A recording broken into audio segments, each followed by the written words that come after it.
हिमालय पर बर्फीली पहाड़ियों के बीच इस झील के किनारे इतने नरकंकाल देखकर डर लग रहा है। जिस जगह पर इंसान का पहुंचना तक आसान नहीं, आखिर वहां इतने नरकंकाल आए कहां से? यह बात हमें सोचने को मजबूर कर रही है, जिसके बाद हम इन रहस्यों का पता लगाने की कोशिश में निकल पड़े हैं। दिल्ली से ऋषिकेश होते हुए करीब 250 किलोमीटर सफर करने के बाद हम चमोली जिले के वाण गांव पहुंचे। इस गांव पर सड़क खत्म हो गई, यहां से आगे कोई सड़क नहीं थी।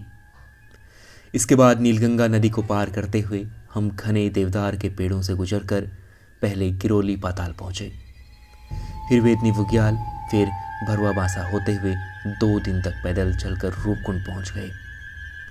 अब हमारे सामने एक ऐसी झील थी जिसके चारों तरफ बर्फीली पहाड़ियां थी, रहस्य थे और रूह कपा देने वाला डर था। करीब 16,500 फीट की ऊंचाई पर यह झील नरकंकालों से भरी हुई थी। यह झील दूर से देखने में जितनी सुंदर थी, पास आकर उतनी डरावनी भी। फिर जब हमने इसके बारे में पता किया तो पता लगा कि यहाँ जो हड्डियां थी वह सैकड़ों इंसानों की थी। जब झील को पास से देखा तो पूरी झील इंसानों की हड्डियों और कंकालों से भरी हुई थी। यह देखकर कुछ ऐसा लग रहा था मानो यहाँ कोई बड़ा हादसा हुआ हो। कुछ स्थानीय लोगों ने कहा कि यह जापानी सैनिकों की हड्डियां हैं। वो अंदाजा लगाते हुए बता रहे थे और कह रहे थे कि हो सकता है यह द्वितीय विश्व युद्ध के दौरान भारत में अंग्रेजों पर आक्रमण करने हिमालय के रास्ते आए सैनिकों के होंगे। फिर जब हमने इसके बारे में जानकारी जुटाई तो पता लगा कि ब्रिटिश सरकार ने इन कंकालों की वैज्ञानिक जांच भी करवाई थी और उसमें पता लगा था कि यह जापानी सैनिकों के नहीं थे। अब हम सोचने लगे कि आखिर यह है क्या? अगर यह कंकाल उनके होते भी तो यह अब तक कैसे रह सकते थे? यह आखिर होता क्या है? अब डर और अधिक बढ़ने लग गया था। इसके बाद हमने रूपकुंड पर लिखे कई और लेख पढ़े।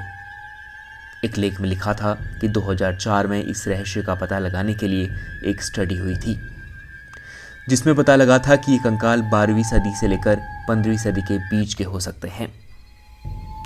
डीएनए टेस्ट में निकल कर आया कि यह कंकाल अलग अलग जगहों के लोगों के थे।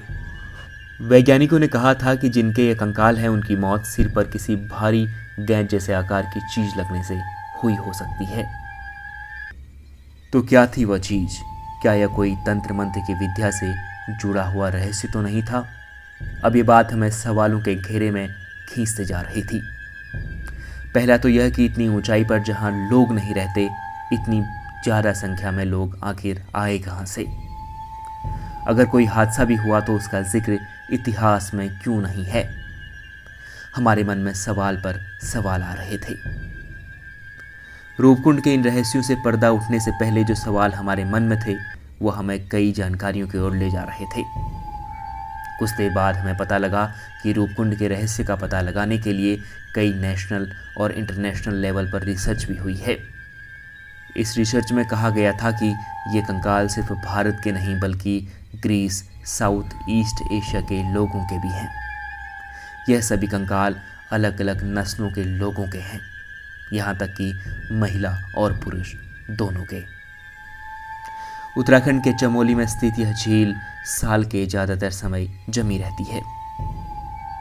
मौसम के हिसाब से इस झील का आकार कभी भी घटता और बढ़ता रहता है। जब झील पर जमा बर्फ पिघलती है तो तब ही यह इंसानी कंकाल सामने आते हैं। इस झील में अब तक 600 से 800 इंसानी कंकाल पाए जा चुके हैं, लेकिन वो किसके थे वो किसी को नहीं पता। डर और संशय के बीच हम भी इस रहस्य को पता लगाने की कोशिश में थे, जो पूरा नहीं हो पाया।